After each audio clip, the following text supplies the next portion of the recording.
Gila sih ini teman-teman. Gila. Manuver serangannya secepat kilat. Kalian sangat beruntung bisa melihat video ini. Saya saja sampai menganalisis video ini memakan waktu 3 jam. Setelah saya putar beberapa kali teman-teman, baru saya memahami. Untuk itu siapkan konsentrasi tinggi. Serap ilmunya. Michael Tal versus Meg Gunnar Johansson. Kejuaraan catur 1966. Sebelum memulai, jangan lupa tombol subscribe dan nyalakan juga loncengnya. Selamat menyaksikan.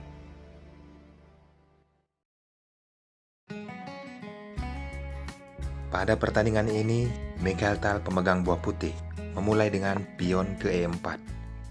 Meg Gunnar Johansson pion ke D5 mengajak pertukaran. Dan pada langkah ini terbentuk Scandinavian Defense. Tal memukul pion, disambut oleh menteri. Putih memainkan kuda mengancam menteri. Johansson menggesernya ke A5. Permainan berlanjut, pion ke D4. Lalu hitam pion ke E6. Lihat teman-teman, kuda dimainkan ke F3. Hitam mengancam kuda 2 kali. Simpelnya menutupnya dengan gajah penempatan ke D2. Bukan itu teman-teman. Dia memainkan gajah ke D3. Michael Tal mempersilahkan kuda tersebut. Tapi Johansson tidak terburu-buru. Dia memainkan kuda ke F6. Mungkin dalam benaknya Michael Tal tidak melihat. Lagi-lagi, ini sudah keterlaluan teman-teman. Michael Tal tetap rokade saya beraja. Kali ini Johansson memukul kuda tersebut. Pastinya disambut oleh pion dan dipukul oleh menteri. Benteng terancam. Michael Tal menggesernya ke B1. Apa yang didapatkan Michael Tal? Mengorbankan satu pionnya. Kita lihat di sini hanya ataupun perwiranya aktif ke depan. Gajah, kuda, menteri. Baiklah, kita saksikan apa yang akan diperbuat dengan posisi seperti ini. Hitam pion ke B6, persiapan gajah Piacento. Lalu putih, benteng ke B3. Barulah sedikit kita memahami teman-teman. Hitam belum rokade sayap raja, pergerakan menteri hanya 3. Tidak mungkin ke C6 karena ada gajah mencakar menteri. Bisa juga ke A1 ataupun ke A5. Jadi lebih kita pahami, Michael Tal bertujuan mengasingkan menteri hitam. Satu pelajaran dan tujuan Michael Tal sudah kita ketahui. Kali ini dia memainkan kuda ke E5, menutup kembali pergerakan menteri untuk berada di F5, G5 ataupun di H5. Apa yang diperbuat Johansson? Menteri bisa main, gajah juga bisa menyerang tempo skak. Itu yang bisa dilakukan oleh Michael Tal. Dia berpikir, ya sudah, dia rokade sayap raja. Dan pionnya juga sudah terlindungi oleh kuda. Simpelnya dia berpikir seperti itu teman-teman. Tetapi ini Michael Tal, pesulap dari Riga, memakan pion dengan gajah. Mau tidak mau, Johansson memukulnya dengan kuda. Selanjutnya kemana langkah putih? Apa tujuan Michael Tal? Saya akan detail untuk menjelaskannya kepada teman-teman. Penempatan benteng ke G3, tujuannya ke pion G7, yang nantinya bisa ditempatkan gajah ke H6 ataupun menteri ke G4. Bagaimana hitam merespon? Yaps, ada langkah sederhana, pion ke G6. Apakah pupus harapan Michael Tal? Lihat, posisi pion dimanfaatkan oleh kuda. Kuda putih pastinya. Selanjutnya, mengambil resiko yang kasat mata. Apa tujuan menteri K5? Ini langkah aslinya.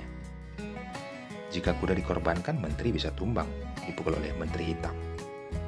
Itu kasat mata yang bisa dilihat satu langkah ke depan. Bagaimana respon dari Johansson memainkan kuda mengajak pertukaran kuda? Pupuslah. Untuk mengorbankan kuda, karena menteri bisa pukul menteri. sudah berada di garis 5. Di garis yang sama. Simpelnya kita sebagai buah putih, coba korbankan benteng. Ini kita analisis sebelum kita jalankan langkah aslinya. Benteng memukul pion. Pion menyambutnya, dipukul oleh menteri, tempo skak, satu langkah raja ke H8. Apa yang bisa diperbuat oleh hitam? Lihat, kuda bisa menempatkan nanti setelah gajah mengambil tempo ke H6, ancaman menteri ke G7 bukan main-main, ancaman skakmat. Jika benteng melindungi G8, ada kuda tempo skakmat di F7. Hanya satu langkah yang bisa menyelamatkan raja hitam, yaitu dengan pukul kuda dengan menteri. Ya, walaupun terlihat pion memukulnya kembali, tetapi ada benteng bisa ke G8, menyelamatkan kotak G7.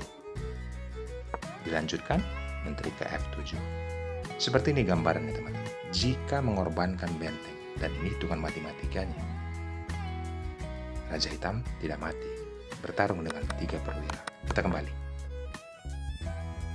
Oke, dengan posisi seperti ini, jika kobar benteng sudah saya analisis. Kekuatan putih adalah kita berpikir kuda, tapi di sini dia memainkan menteri ke H6 karena serangan pertama sudah pupus.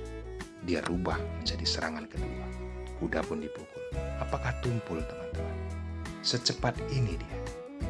Makanya saya buat judul dan thumbnailnya secepat kilat. Merubah haluan serangan ke jalur H. Ancaman skakmat menteri memukul kuda. Oke teman-teman. Visualisasi akan saya perjelas. Saya bukan mau menggurui, tetapi kita sama-sama belajar. Posisi seperti ini sudah sangat sulit buah hitam. Tetapi langkah pengorbanan kuda ke F4, visualisasinya beberapa langkah ke depan. Kalian harus pahami. Tujuan pengorbanan ini tidak dipukul tentunya oleh benteng, tetapi dipukul oleh pion. Karena tidak ada mensupport nanti menteri memukul kuda. Ini visualisasi agar pion yang ada di D4 tidak terbuka ataupun jalur D tidak terbuka. Langkah pengorbanan ini itulah yang bisa diperbuat oleh buah hitam dengan posisi seperti ini. Kita sama-sama belajar dan saya harap kalian juga sudah paham. Tujuannya nanti bisa benteng ditempatkan ke D8, teman-teman.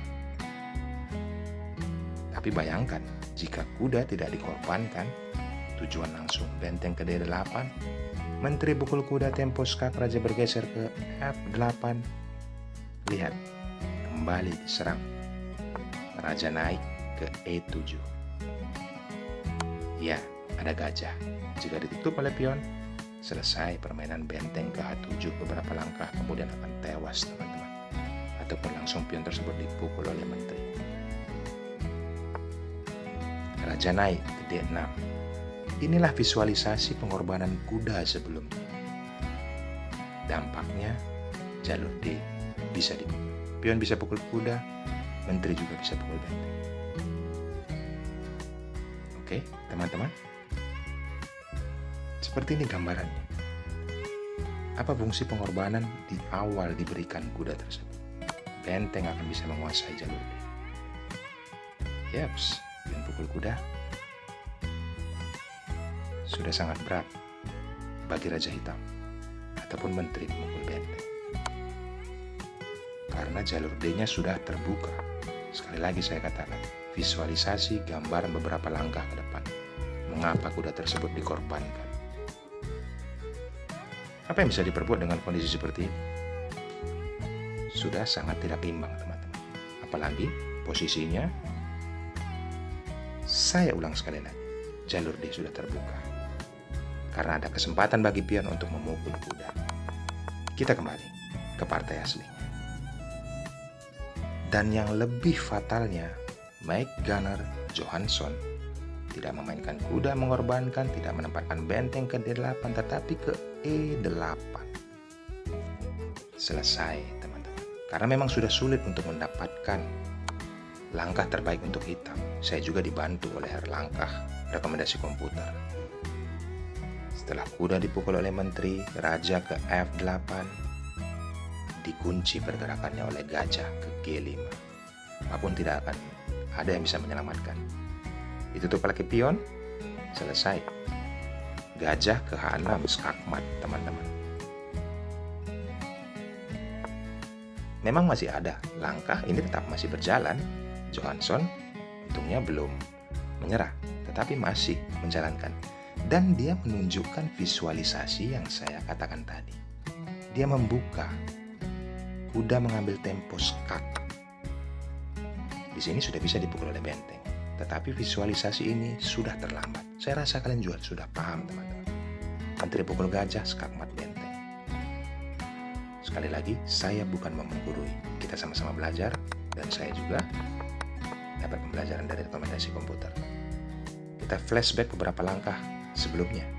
Bagaimana Mikhail Tal merubah serangannya secara kilat. Menaikkan menteri, mengambil jalur H, kuda dikorbankan. Yang kita berpikir kuda itulah inti dari serangan, tetapi dia mengorbankannya. Selesai. Dan berdampak tragis. Luar biasa, teman-teman. Oke. Seperti itu dia pertandingannya 1966.